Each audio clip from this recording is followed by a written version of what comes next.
नमस्कार, आधार, अभिनंदन आप सभी का। हेलो मनी 9 में आप सभी का स्वागत है। मैं हूं विपुल सिंह। हफ्ते का पहला कारोबारी दिन और बाजार इस समय दबाव के साथ कामकाज कर रहा है। जी हाँ, ओपनिंग हुई बाजार की, ऐसा लगा कि शायद बाजार कुछ संभलेगा और हमने देखा कि 17,500 के ऊपर जब निफ्टी जाता हुआ दिखाई दिया तो ये भरोसा लगा कि शायद यहाँ से बाजार की दिशा जो है वो सकारात्मक रहेगी। लेकिन उसके बाद जिस तरह के संकेत अमेरिका से मिल रहे थे और ख़ासतौर से सिलिकॉन वैली बैंक को लेकर के जो आशंकाएं, चिंताएं बढ़ती हुई दिखाई दी, उसके चलते हमने देखा ऊपरी स्तरों से बाजार फिसला है। ये सेंसेक्स का आप देख सकते हैं इंट्राडे चार्ट जो है किस तरीके से ओपनिंग हुई हरे निशान में। उसके बाद बाजार ने थोड़ी देर तक संभालने की कोशिश की और जैसे जैसे दिन बढ़ता गया वैसे वैसे बाजार में गिरावट बढ़ती गई और इस समय आप देख सकते हैं इंट्राडे लो पे जो है ट्रेड करता हुआ इस समय निफ्टी दिखाई दे रहा है। 17,215 ये मौजूदा स्तर है और इसी के आसपास आज का इंट्राडे लो है 17,206 का। हालांकि 17,529 ये आज का इंट्राडे हाई देखने को मिला था। बहुत सारे लोग अब इस बात की आशंका जता रहे हैं कि क्या यहाँ से कुछ मंदी के संकेत मिल रहे हैं। जिस तरीके से एक के बाद एक कई बैंक जो है वो अमेरिका के अंदर जो है बर्बाद होते हुए दिखाई दे रहे हैं। क्या कुछ सिलिकॉन वैली को लेकर के अपडेट है वो पहले आपको बता देते हैं, उसके बाद आज के मेहमान से आपको रूबरू कराते हैं और उनसे पूछते हैं कि क्या वाकई में 2008 की मंदी के संकेत मिल रहे हैं, क्या वाकई में ये चिंताएँ इतनी गहरी हैं। देखिए अब जो कुछ अपडेट निकल के आया है, क्योंकि अब दो बैंक सामने आ चुके हैं, सिग्नेचर बैंक और silicon valley bank.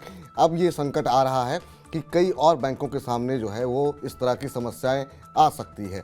Signature bank और फर्स्ट रिपब्लिक बैंक के सामने भी एसवीबी जैसा ही संकट देखने को मिल रहा है। इस तरह की आशंकाएं वहां पर जताई जा रही हैं। इसके अलावा इस संकट का असर भारतीय स्टार्टअप पर भी पड़ सकता है और शायद जो गिरावट है आज की बाजार की वो इसी का कारण देखने को मिल रहा है।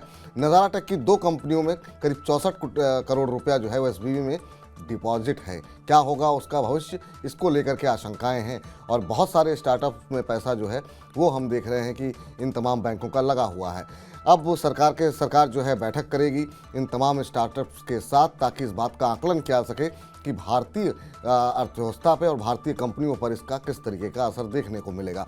इस तरह की आशंकाओं के बीच, इस तरह के डर के माहौल के बीच में आपको क्या करना चाहिए, किस तरह की रणनीति अपनानी चाहिए, इसके लिए जुड़िए हमारे साथ। और अगर आपका भी शेयर बाजार से कोई जुड़ा हुआ सवाल है तो पूछिए हमसे। 9311211874 ये है हमारा व्हाट्सएप नंबर जिसके ज़रिए आप हमसे जुड़ सकते हैं।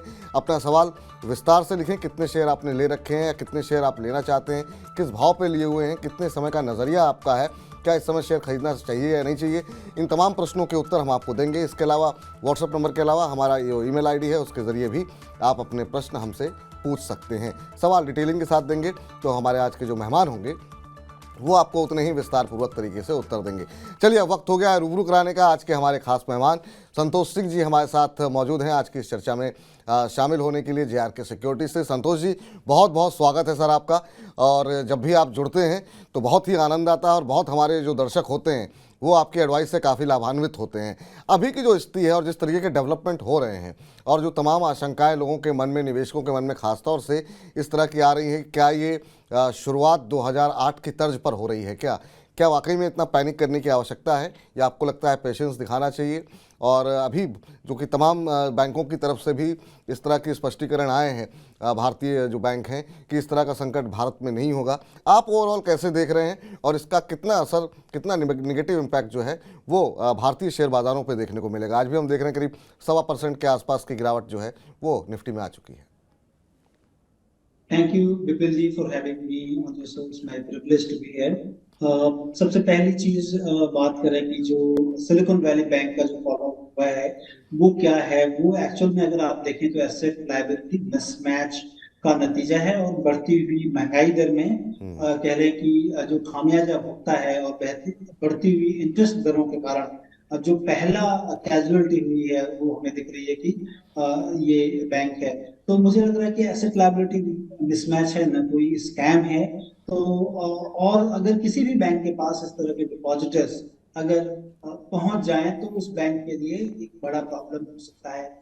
ये बैंक कह लें कि वहाँ के टेक स्टार्टअप और मेडिकल हॉस्पिटल स्टार्टअप को काफी ज्यादा हेल्प करती थी। तो वो कहीं ना कहीं से वहां पर एक जो है स्पाइरलिंग इफेक्ट आने वाला हो सकता है।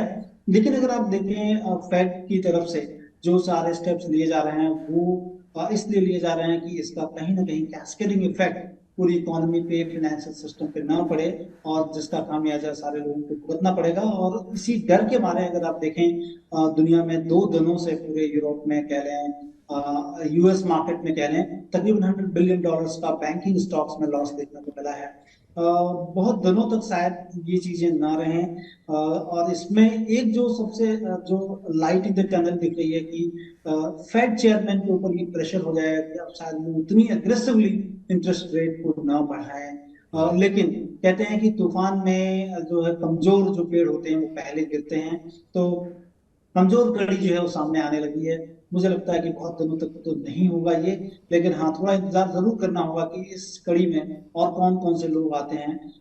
नियर टर्म आउटलुक अभी भी विपुल जी मुझे लगता है कि थोड़ा प्रेशर में रहने वाला है, क्योंकि लास्ट जब हम आपसे बात कर रहे थे, जी वहां पर हमने ये बताया था कि एफआईआई की तरफ से इंडियन मार्केट में इंडेक्स लेवल पे काफी बड़ा शॉर्ट क्रिएट किया जा चुका है। ऑलरेडी ये तीसरा मंथ है जब उनका शॉर्ट चल रहा है। तो कहीं ना कहीं बड़े निवेशकों को शायद ये खबर हो गई इन चीजों की कि ऐसी कुछ घटनाएं हो सकती हैं। तो मुझे लग रहा है कि अभी भी मार्केट में प्रेशर बने हुए हैं। लेकिन ये देखना बहुत जरूरी होगा कि क्या जी इसका इफेक्ट इंडियन मार्केट पे होता है। तो मुझे ज्यादा नहीं लगता है कि यहाँ, क्योंकि यहाँ की बैंक हैं वेल कैपिटलाइज हैं, देख लें कि एनपीए के रेजोल्यूशन के बाद, तो उतना ज्यादा इफेक्ट नहीं होगा। हाँ, हम अछूते नहीं रहेंगे, ये जरूर है। तो शॉर्ट टर्म आउटलुक थोड़ा नेगेटिव जरूर दिखता है इन सारी चीजों से। सर, चूंकि जो आम निवेशक होते हैं वो बहुत जल्दी घबराने भी लगते हैं और तुरंत सवाल उनके आने लगते हैं। आज का सवाल जो आपका सिलसिला शुरू करें उससे पहले ये समझना चाहेंगे आपसे कि जो लोग बाज़ार में पैसा लगाने चाह रहे हैं उन्हें क्या अभी थोड़ा इंतज़ार करना चाहिए, ये पूरा कैश पे रहना चाहिए कि अगर बाज़ार में कोई गिरावट आती है तब उसके बाद पैसे लगाने चाहिए, या फिर जो लोग ऊपरी स्तरों में फंसे हुए हैं और बाज़ार में गिरावट को देख करके उन्हें क्या स्ट्रेटजी अपनानी चाहिए? अभी क्या कुछ सजेस्ट आप अपने क्लाइंट्स को कर रहे हैं? देखिए, सबसे पहले आप निश्चित करें कि आप क्या निवेशक हैं या ट्रेडर हैं। ट्रेडर हैं तो आपके लिए एम्पल अपॉर्चुनिटी बनती है दोनों साइड प्ले करने के लिए। लेकिन बिल्कुल। अगर आप निवेशक हैं तो आपको वन साइड प्ले करना है, मतलब लॉन्ग साइड में आपको बाय करके। गिरते हुए बाजार बाजार में जरूर एक अपॉर्चुनिटी लंबे अवधि में मिलती है, लेकिन चूंकि नियर टर्म आउटलुक थोड़ा डिप है, दिख रहा है कि मार्केट थोड़ा और यहाँ से खिसक सकते हैं। तो आपने एक चीज करनी चाहिए इन्वेस्टर्स को कि एटलीस्ट धीरे धीरे ट्रांचेस में एटलीस्ट 10% अपने फंड को यहाँ पर डिप्लॉय कर सकते हैं, और वेट करें अपॉर्चुनिटी का, अपॉर्चुन टाइम का, जहां पर के अच्छे लेवल्स पे आपको अच्छे चुनिंदा शेयर्स, जो कि अच्छी ग्रोथ स्टोरी है इंडिया में, उससे जुड़े हुए जो भी शेयर्स हैं वहां पर आपको निवेश करना चाहिए। लेकिन स्टैगर्ड मैनर में करें, ना कि एक मुश्त लगाएं पैसे। जी, रचित जी अब हमारे साथ जुड़ चुके हैं। जरा आप सवाल जवाब का सिलसिला शुरू करते हैं, क्योंकि जिस तरह की स्थिति इस समय देखने को मिल रही है उसमें बहुत सारे दर्शक जुड़ना चाह रहे हैं, अपने प्रश्न पूछना चाह रहे हैं। रचित जी नमस्कार। नमस्कार सर। कैसे हैं सर आप? बस सर बढ़िया, आप बताएं। सब बढ़िया सर। और क्या करते हैं आप, कहाँ से बोल रहे हैं? सर मैं दिल्ली से बोल रहा हूँ, मैं टीसीएस में सॉफ्टवेयर इंजीनियर हूँ। चलिए, बहुत अच्छी बात है सर। क्या प्रश्न पूछना चाह रहे हैं इस समय आप? सर मैंने अडानी इंटरप्राइजेज के 10 शेयर लिए हैं 1296 पे, जी। और अडानी विल्मर के 18 शेयर लिए हैं 359 की प्राइस पे। अडानी पावर के 41 शेयर लिए हैं 144 रुपीज पे, और ट्रांसमिशन के 11 शेयर लिए हैं 670 रुपीज पे। तो सर एक चीज़ आपसे समझना चाहेंगे कि ये जो आपने अदानी इंटरप्राइजेस के 10 शेयर ले रखे हैं, अदानी विल्मर के 18 शेयर ले रखे हैं, अदानी पावर के ले रखे हैं 41 शेयर, अदानी ट्रांसमिशन के 11 शेयर, आपने सारा जो आपका निवेश है वो अदानी समूह में ही करने की कोई खास वजह रही, और ये आपने कब किए थे? सर अभी कुछ आप कह सकते हैं अराउंड 15-20 दिन पहले।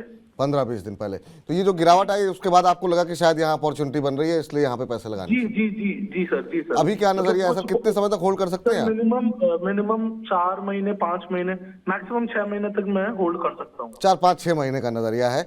बहुत लंबी अवधि का नजरिया नहीं है संतोष जी इनका। और इन्होंने इस जो गिरावट आई है उसमें इन्होंने एक अपॉर्चुनिटी तलाशने की कोशिश की है, और अदानी के करीब 4-5 शेयरों में इन्होंने निवेश कर रखा है। ये जो इनका पोर्टफोलियो कैसा लग रहा है, और मौजूदा सिनेरियो में ये क्या कोई रिस्क आपको नज़र आ रहा है? क्या करना चाहिए अभी ने? क्या प्रॉफिट बुक करना चाहिए या बने रहना चाहिए?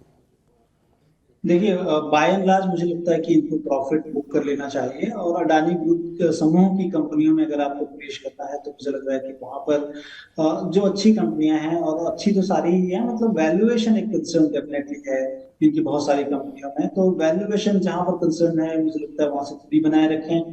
जो कंपनियां अच्छी लगती हैं उसमें लग रहा है कि मुझे सीमेंट हो सकता है, अडानी विल्मर जो इन्होंने लिया है, थोड़ा प्रॉफिट बुक करें, लेकिन निचले स्तरों पे ले सकते हैं इस कंपनी को। और अडानी पोर्ट है, अंबुजा सीमेंट, अडानी पोर्ट, और जो है अडानी विल्मर, ये तीन कंपनियां मुझे लगता है कि रिजनेबली वैल्यूड हैं कंपेयर टू जो इनके और सारे एसेट्स हैं, वहां पे काफी ज्यादा बड़े valuation even after this great collapse जो है, उसके बावजूद भी। तो मुझे लग रहा है कि ये तीन कंपनियों में इनको निचले स्तरों पे आए, और मौजूदा स्तर पे इनको कहीं ना कहीं एक अच्छा बाउंस ऑलरेडी मिल चुका है, तो वहां पर प्रॉफिट बुक करें और इंतजार करें एक अपॉर्चुन टाइम का, जहां पर इनको सस्ते में मिलने की काफी उम्मीद है। तो आपके लिए सलाह यही रहेगी सर कि देखिए अभी आप अच्छी बात यह है कि आप जो बाकी सवाल आ रहे हैं हमारे पास, ज़्यादातर लोग नुकसान में हैं, आपको पैसे बन रहे हैं तो एक बार पैसे अपने घर में रख लीजिए। हाँ, दो दो तीन कंपनियां बताई गई हैं, उसमें Adani port, Ambuja cement, Adani Wilmer.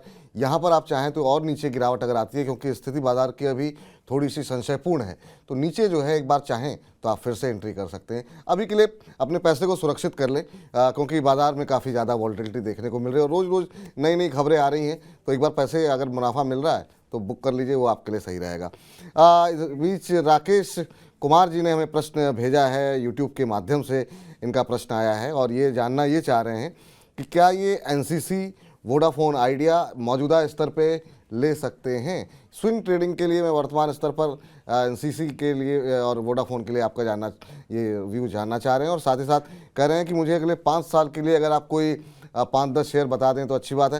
खैर उस पर हम आखिरी में चर्चा कर लेंगे, लेकिन अभी जो है वोडाफोन आइडिया और एनसीसी पर ये जो है समझना चाह रहे हैं, स्विंग ट्रेडिंग करना चाह रहे हैं। देखिए, एनसीसी इंफ्रास्ट्रक्चर कंस्ट्रक्शन कंपनी एक अच्छी कंपनी है, यहाँ पर ऑलरेडी लेकिन प्राइस काफी बढ़ चुके हैं। जैसा मैंने कहा कि आप ट्रेडर हैं कि निवेशक हैं, ये पहले डिसाइड कर लें। और अगर ट्रेडर हैं तो मुझे लग रहा है कि कुछ जो है इसमें उम्मीद दिख रही है, मोमेंटम बने हुए हैं कि जब तक ये स्टॉक 97 के करीब नहीं तोड़ता है, तब तक इसमें मोमेंटम रह सकता है। अदरवाइज अगर आपको निवेश करना है तो मुझे नहीं लगता कि अगर कोई बहुत हाई जो है जंप ऑलरेडी हो चुका है, वहां पर आपको निवेश करना चाहिए। कंस्ट्रक्शन में अगर आप देखें, दूसरी कंपनियां हैं, केएनआर कंस्ट्रक्शन मुझे अच्छा लगता है, तो ये एनसीसी भी इनका अच्छा है। निचले स्तरों पर जरूर इसमें निवेश करने की सोचें। वोडा आइडिया से मैं कहूंगा कि थोड़ी दूरी बनाए रखें, क्योंकि ये बिजनेस इन परपेचुअल बेसिस एक क्वेश्चन मार्क है, क्योंकि बहुत बड़ा डेट और उसके बाद फंड जुटा नहीं पा रही है कंपनी, और लगातार जो है कस्टमर डिप्लीट हुए जा रहे हैं, इनका कस्टमर बेस खसकते जा रहा है, क्योंकि सर्विसेज नहीं दे पा रहे हैं, पैसे उतने ज्यादा नहीं है कि 5G भी जो है रोल आउट कर पाए। तो ये तमाम दिक्कतें हैं जहां पर एक्सिस्टेंशियल एक क्वेश्चन मार्क बनता है। तो मुझे लगता है कि वहां से थोड़ी दूरी बना के रखें। Safety of capital is more important then return, तो ये चीज को ध्यान में रखकर ये आप निवेश करें।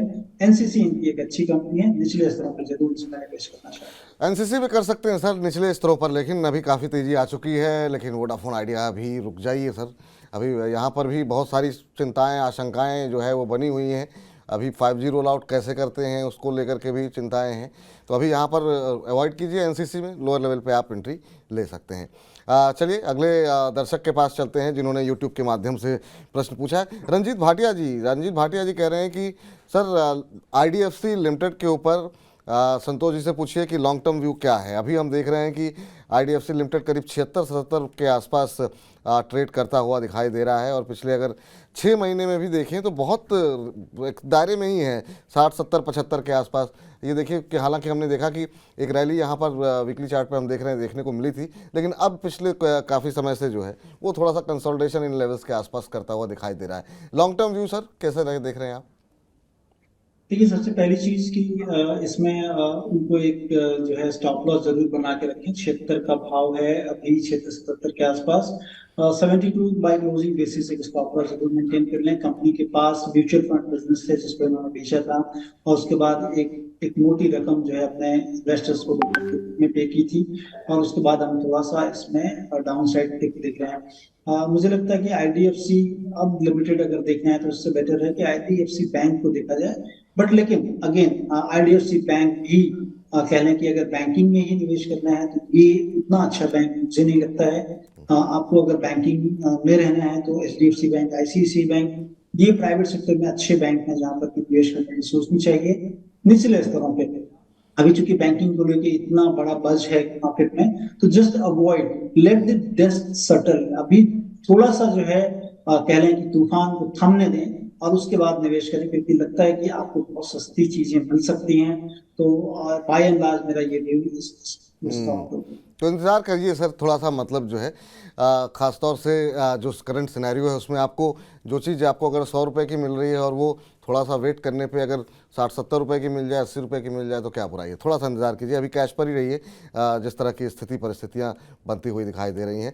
एक प्रश्न जो भेजा गया है अमनदीप सिंह जी की तरफ से, और अमनदीप जी कह रहे हैं कि एसबीआई लाइफ इंश्योरेंस के बारे में बताइए, शेयर में जो है वो लगातार गिरावट हो रही है, मुझे क्या करना चाहिए। अब ये इन्होंने नहीं लिखा है कि इन्होंने किस भाव पर लिए हैं और क्या इनका नज़रिया है, लेकिन अब ये जानना चाह रहे हैं कि इस गिरावट में क्या करें। हमने देखा कि 1300 के आसपास है सर, इसमें एक गिरावट आती हुई दिखाई दी है, और अभी करंट सिनेरियो पे आप किस तरीके से देख रहे हैं 1070 के आसपास ट्रेड करता हुआ। देखिए, अगर स्टैंड अलोन की बात की जाए एसबीआई लाइफ की, तो मुझे लग रहा है कि प्राइवेट सेक्टर्स में फास्टेस्ट ग्रोइंग जो है इंश्योरेंस कंपनी है ये लाइफ इंश्योरेंस कंपनी। जो सबसे बड़ी चीज विपुल जी हुई इस बजट में कि इनकी कमर को ही तोड़ दिया गया, कह रहे हैं कि पूरे सेक्टर में जो एक जो है आफत से आई, वो था कि इसमें जो निवेश करेंगे 5 लाख रुपए से ऊपर प्रीमियम का, उनको टैक्स की छूट नहीं मिलेगी। दूसरा जो डैम्पनर था इस पूरे सेक्टर के लिए वो ये था कि जो डिफॉल्ट रिजीम है उसमें कोई भी टैक्स छूट नहीं दी जा रही है किसी भी इन्वेस्टमेंट व्हीकल्स में। अगर आप इन्वेस्ट करते हैं गवर्नमेंट के द्वारा, जो मनोनीत जितने भी इन्वेस्टमेंट व्हीकल्स हैं उसमें इंश्योरेंस वन ऑफ देम था, और एटीसीसी का जो बेनिफिट मिलता था वो नहीं मिलेगा डिफॉल्ट रिजीम में। अगर आपने लेना है तो आपको ऑप्ट करना पड़ेगा। मतलब ये है कि गवर्नमेंट की मंशा ये है कि अब धीरे धीरे इस रिजीम से बाहर निकल के नो जो है टैक्स बेनिफिट आपको नहीं मिलेंगे निवेश पे, उस पे तरफ जा रही है, जो कि इन पूरे सेक्टर के लिए डैम्पनर है। अब चूंकि इस सेक्टर को प्रोत्साहन सरकार के द्वारा मिलता था वो नहीं मिल रहा है, तो एक चीज होगी कि जो पेनिट्रेशन लेवल इंडिया में बहुत कम है वहां पर ये काम करें, और उसमें काफी बड़ी मशक्कत करनी पड़ेगी। मुझे लगता है कि आने वाले दिनों में थोड़ा टाइम जरूर लगेगा, क्योंकि इंडिया में इंश्योरेंस पेनिट्रेशन काफी कम है, और इस लिहाज से लेकिन ये कंपनी बहुत अच्छी मेरी भी नजर है कि अगर सस्ता मिले तो इस कंपनी में डेफिनेटली निवेश करना चाहिए। मुझे लग रहा है कि मौजूदा पे थोड़ा थोड़ा लें, अगर लेना है आपको 10% लें, और एक सब्सटैंशियल करेक्शन होने पर इस स्टॉक में निवेश किया जा सकता है। ये आपने बड़ी अच्छी बात बताई, और ये लगातार हम देख रहे हैं कि पूरे सेक्टर में जिस तरीके से गिरावट देखने को मिल रही है। ओवरऑल क्या अगर मतलब एक पोर्टफोलियो बनाना हो तो क्या अभी इंश्योरेंस सेक्टर से दूर रहें, क्योंकि ये बात सही है कि बहुत लोगों को आउटलुक अब एकदम से ख़राब लगने लगा, क्योंकि ज़्यादातर लोग बीमा इसलिए लेते थे ताकि उनके टैक्स में बचत हो सके। अब अपनी सुरक्षा को ध्यान में रखते हुए उनको लेना होगा, तो इससे आपको लगता है सेक्टर का आउटलुक थोड़ा गड़बड़ हुआ है? डेफिनेटली ये एटलीस्ट हम कह रहे हैं कि शॉर्ट टर्म में डेफिनेटली गड़बड़ हुआ है, लेकिन अगर लॉन्गर टर्म में कह रहे हैं कि अभी भी पेनिट्रेशन चूंकि काफी कम है, जागरूकता लोगों में कम है, हमारा एजुकेशन जितना जैसे ही बढ़ेगा, गांव में अगर रोजगार बढ़ता है, इन सारी चीजों का बिजनेस डेफिनेटली लौट के आएगा। लेकिन हाँ, प्रोत्साहन नहीं मिलेगा, मतलब जो शहरी आबादी है अब शायद अपने पैसे का निवेश यहाँ न करके ये जो है वो न करेगी, और उसके कारण इनको थोड़ा शॉर्ट टर्म में ये सारी चीजें तकलीफ हो सकती है।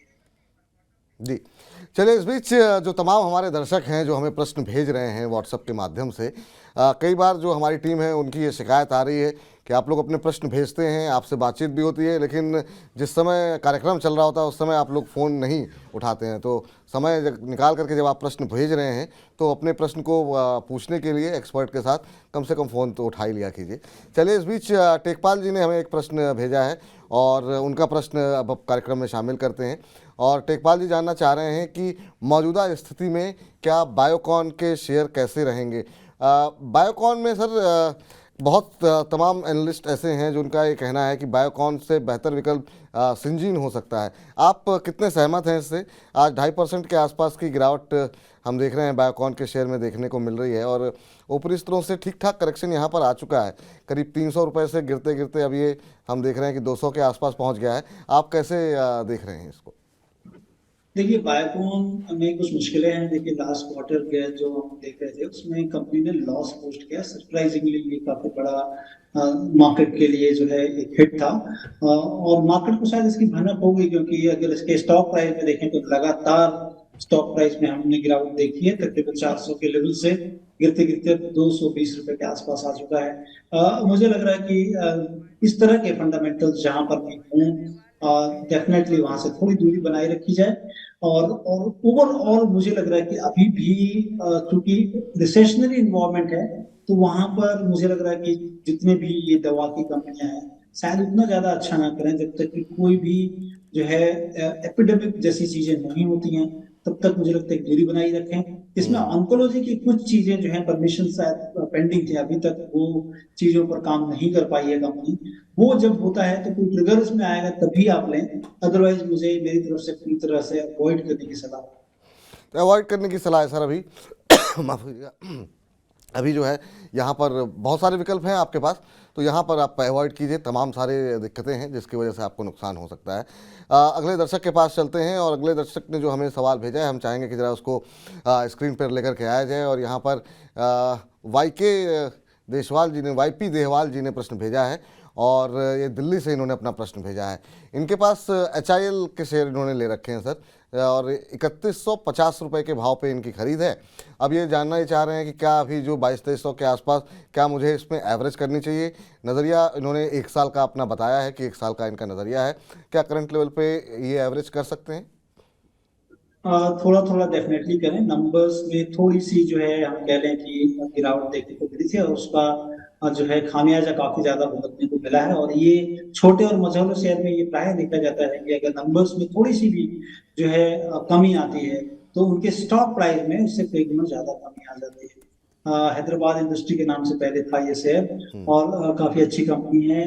इन दिनों जो कॉस्ट एस्केलेशन हुआ था उसके कारण हमने पूरे क्षेत्र में, अगर सीमेंट की बात कह रहे हैं, ये एस्बेस्टस जो बनाती हैं सीट, उनकी बात कर रहे हैं, उन सारी कंपनियों में एक जो है कह लें कि मार्जिन श्रिंकेज देखने को मिला है, और बॉटम लाइन में कहीं ना कहीं जो है गिरते हुए हमने बॉटम लाइन को देखा है। तो ये सारी चीजों की वजह से देखा जा रहा है कि शॉर्ट टर्म में ये सारी पेन है, लेकिन आने वाले दिनों में आउटलुक अच्छे होने के कारण मुझे लगता है कि मौजूदा स्तर से आपको धीरे धीरे स्टॉक को लेना चाहिए, और फिर से जो है वो पुराने भाव शायद लौट के आ जाएं जब सारे ये रिसेशनरी इन्वायरमेंट जैसे दूर होते हैं। इस बीच हाँ, यूट्यूब के माध्यम से ही एक और दर्शक हमारे साथ जुड़े हैं, देवाशीष जी, और वो चाह रहे हैं कि संतोष जी से राय ली जाए। RHI मैग्नीशिया पे इनका प्रश्न है। अब इन्होंने ये नहीं लिखा ये खरीदना चाह रहे हैं या खरीद लिया है, कि इनका नज़रिया है। और साथ ही साथ मुथूट फाइनेंस के ऊपर भी इनका प्रश्न है। मुथूट फाइनेंस पर ये जानना चाह रहे हैं कि मुथूट फाइनेंस पर क्या नज़रिया है, और RHI मैग्नीशिया, ये दो जो है शेयर के बारे में ये जानना चाह रहे हैं। क्या कुछ नज़रिया है सर आपका?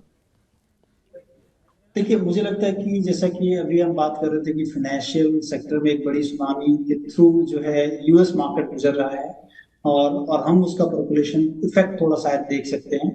तो मुथूट फाइनेंस में भी एक अहम लेवल कंपनी के स्टॉक प्राइस ने ब्रीच किया है, निचले स्तरों में 960 को नीचे गया है स्टॉक। तो यहाँ पर अभी तक कोई रिवर्सल नहीं है, तो मैं कहूँगा कि पूरी बनाई रखी जाए, या आपके पास है तो यहाँ पर थोड़ा जो है लॉस बुक कर लें, वेट करें, अपॉर्चुनिटी टाइम हो सकता है और नीचे मिल जाएगी। और जहां तक RHI मैग्नीशिया की बात है, अच्छी कंपनी है, लेकिन अगेन जो है इसमें देखा जा रहा है कि एक बड़ा ट्रेंड जो है वो टूटते हुए दिख रहा है। तो अगर आपके पास है और ज्यादा लॉस नहीं है, तो मुझे लगता है कि यहाँ से निकल जाएं थोड़ी दिन के लिए। और जब तक फिर ये स्टॉक जो है तकरीबन 670 के ऊपर नहीं चलता है, तब तक आपको वापस इसमें जो है बाय करने की सलाह नहीं होगी। Given the kind of chart pattern और ट्रेंड की जो बात है, उसमें मुझे लग रहा है कि थोड़ा कमजोरी और रहेगी आने वाले दिन। ठीक। इस बीच एक महत्वपूर्ण सवाल है, और आज की जो बड़ी खबर थी जिसका जिक्र हम शुरू में कर रहे थे स्वीप को लेकर के, आशुदीप जी का प्रश्न है और आशुदीप जी कह रहे हैं कि बैंकिंग सेक्टर की ये गिरावट कहाँ तक जा सकती है। आईसीआईसीआई बैंक और एचडीएफसी बैंक में जैसे दिग्गज बैंकों में किन लेवल्स पे एंट्री करना सही रहेगा। बैंकिंग को लेकर के बहुत सारे लोग अब प्रश्न जो है वो उनके आने लगे हैं, खासतौर से अब जिस जो डर का माहौल एक तरीके से देखने को मिल रहा है। आप क्या सजेस्ट करेंगे, बैंकिंग से अभी दूरी बनाए रखनी चाहिए, बैंकिंग में भारतीय बैंकों में को लेकर के अगर कोई स्ट्रेटजी प्लान करनी हो, जिनका निवेश है उन्हें क्या करना चाहिए, और जो लोग पैसे लगाने की सोच रहे हैं उनके लिए क्या व्यू होना चाहिए? ठीक है, एचडीएफसी बैंक और ICICI bank banking sector, private banking sector में कह लें दिग्गज कंपनियां हैं और काफी अच्छे नतीजे लगातार कई क्वार्टर से इसमें देखने को मिला है। और एचडीएफसी बैंक जिसका कि मर्जर अभी ड्यू है, एचडीएफसी लिमिटेड जो है उसमें मर्ज हो जाएगी। ये दिग्गज कंपनियां इतने बड़े बेस के बावजूद भी एक अच्छा कह लें कि ईयर ऑन ईयर एयूएम का ग्रोथ है, लोन ग्रोथ है इन कंपनियों में। मुझे लग रहा है अच्छी है कंपनियां, लेकिन शॉर्ट टर्म आउटलुक अगेन विपुल जी थोड़ा नेगेटिव है। अब देखिए इसमें जो लेवल है एचडीएफसी बैंक लग रहा है कि 1560 काफी इंपॉर्टेंट अहम लेवल है, अगर ये तोड़ देता है तो यहाँ पर एक प्रेशर देखने को मिलेगा। सिमिलरली अगर आईसीआईसीआई बैंक में देखेंगे तो एक बड़ा ट्रेंड है जो कि निचले स्तरों पे 810-12 रुपए काफी बड़े सपोर्ट है। अब इन जगह पे देखना होगा क्योंकि थोड़ी ही दूर है, स्टोन थ्रो डिस्टेंस पे है, वहां पर ये बैंकिंग कैसे बिहेव करती है। ओवरऑल मार्केट में चूंकि आउटलुक नेगेटिव है तो मुझे मेरी ये ब्रॉड सलाह होगी कि आप एक बार अवॉइड करें उन स्तरों का जिसका मैंने जिक्र किया, वहां पर देखें कि कैसे रिएक्ट करता है। और मार्केट अगर रिवर्स होता है इन दैट केस ओनली आप ले, अदरवाइज और निचले स्तर यहाँ पर देखने को मिल सकते हैं। तो wait and watch will be the prudent strategy. जी, ये तो रही सर ये दो दिग्गज प्राइवेट बैंक की बात। ओवरऑल बैंकिंग सेक्टर पे आउटलुक क्या इस करंट सिनेरियो के बाद बदला है? और जो लोग पीएसयू बैंक में हैं या मिड कैप बैंकिंग में हैं, हमने देखा मिड कैप बैंक में जो है एक अच्छी खासी रैली भी देखने को मिली, लोगों ने काफ़ी अच्छे पैसे भी बनाए, तो उन लोगों को क्या एक बार प्रॉफिट अपना बुक कर लेना चाहिए, या फिर यहाँ पे आपको लगता है अभी बैंकिंग में से थोड़ी दूरी बना के चलनी चाहिए? देखिए बैंकिंग हमारे यहाँ ये इशू नहीं है, आपको समझना चाहिए ये एक सेंटिमेंटल जो है इशू है जो कि यूएस में क्रॉप इन हुआ है। लास्ट टाइम भी अगर आप देखें आपको ध्यान होगा 2008 में जो मंदी आई थी, यहाँ पर सेंटिमेंटल फ्लो के कारण जो है वो मार्केट निचले स्तरों पर गया था और हमारे यहाँ इस तरह की कोई चीजें नहीं हुई थी डिफॉल्ट। यूएस से हमको डिफॉल्ट की न्यूज आ रही थी। इस बार भी ऐसा ही है, सेंटिमेंट फ्लो के कारण जो है वो नेगेटिव सेंटिमेंट है अभी, इसके कारण हमें प्रेशर में दिख रहे हैं सारी चीजें। और यहाँ पर एज सच क्योंकि अगर आप देखें लंबी अवधि में जैसा कि लोग बात करते हैं और जैसा जानकार भी मानते हैं और जिस तरह से सरकार का उद्यम है कि हमारी इकोनॉमी जो है वर्ल्ड की फास्टेस्ट ग्रोइंग इकोनॉमी बन जाए और आज 5वीं जगह पे हैं दुनिया में और वहां से तीसरे पायदान पे हम चले जाएं, तो हमारी इकोनॉमी अगर बढ़ती है उसमें सबसे बड़ा हाथ बैंकिंग सेक्टर का होता है। तो आई थिंक बैंकिंग रहेगा डेफिनेटली, लेकिन आपको सस्ते स्तरों पर आपको शेयर लेने चाहिए। सर आप जब भी जुड़ते हैं बड़ा आनंद आता है और हमारे दर्शक जो है बड़ा आपसे सीखते हैं। कार्यक्रम में चलते चलते कुछ टिप्स आप देना चाहेंगे इस समय के करंट सिनारियो में, खास तौर से वो लोग जो थोड़े से घबरा रहे हैं, जो बार बार प्रश्न पूछ रहे हैं, क्या उनकी स्ट्रेटजी होनी चाहिए? चलते चलते एक बार फिर से अगर आप बता दें तो। जैसा मैं थोड़ी देर पहले कह रहा था कि थोड़ा चौकन्ना रहे। और एक चीज और मैं शेयर करना चाहूंगा कि एफआईआई सेट जो है वो फ्यूचर सेगमेंट में काफी नेगेटिव हैं, इस चीज को ध्यान रखें। लगातार तीसरा महीना है ये जो कि इंडेक्स पे नेगेटिव है वो इसलिए थोड़ा सा बैकफुट पे रहे। मार्केट जैसे ही टर्न करता है और एक अपने सब्सटेंशियल लेवल के ऊपर जाता है, मतलब 1 से 2% अगर अपना बॉटम छोड़ता है, तब आपको ध्यान रखना चाहिए और अच्छी कंपनियां हर सेक्टर की एक अच्छी कंपनी पर ध्यान रखें कि आने वाले दिनों में कहां पर हो सकता है। तो मुझे लगता है कि जैसे सीमेंट काफी पलट चुका है, आने वाले दिनों में इनके सारे अच्छे हैं सेगमेंट का आउटलुक, तो वहां पर ध्यान रखना चाहिए। ऑटो इंसिलरी में बहुत सारी कंपनियां हैं, वहां पर आपको ध्यान रख सकते हैं। तो आईटी की जैसे हमने बात की वहां पर ध्यान रखा जा सकता है। लेकिन मार्केट जब टर्न हो, मतलब अभी क्या है, जैसे हम कहते हैं ना कि ज्वार भाटा जब आता है तो एक ज्वार का टाइम होता है, एक भाटा का टाइम। अभी ये भाटा है, मतलब एक रिसीडिंग वेव है, इसको जाने दें, फिर जब आता है तब आप बनाएं। रिसीडिंग वेव कहां तक जाएगी ये अनुमान लगाना थोड़ा मुश्किल होता है, इसलिए जस्ट किनारे पे बैठे रहें और देखते रहें कब ये फिर से चालू होता है। तो चौकन्ना रहें, पैसे नकदी अपने पास रखें, देख लीजिए बाजार थोड़ा ये जो भाटा है वो गुजर जाए, उसके बाद अपने पैसे लगाइए, वो आपके लिए सुरक्षित रणनीति होगी। कोई डिस्क्लोजर सर चलते चलते आपकी तरफ से? देखिए, ऐसा मैं अज्यूम करता हूँ कि जिन चीजों को मैंने सलाह दी है, सिमिलर काइंड ऑफ एडवाइस हमने अपने क्लाइंट्स को भी दी हुई है, और उस लिहाज से एक वेस्टेड इंटरेस्ट हो सकता है। तो कभी भी आप जो है निवेश करें तो अपने एडवाइजर से जरूर सलाह लें। ये हमारा स्टैंडर्ड डिस्क्लोजर है। बहुत बहुत शुक्रिया सर, बहुत बहुत धन्यवाद आज की इस चर्चा में जुड़ने के लिए, अपना महत्वपूर्ण समय देने के लिए और हमारे दर्शकों के प्रश्नों के उत्तर देने के लिए। तो फिलहाल हेलो मनी 9 में यहीं पर समाप्त करते हैं, और तमाम बड़ी खबरों के लिए, अपनी जेब से जुड़ी खबरों के लिए आप मनी 9 के साथ बने रहिए। फिलहाल मुझे इजाज़त दीजिए, लेकिन आप मनी 9 के साथ बने रहिए। नमस्कार।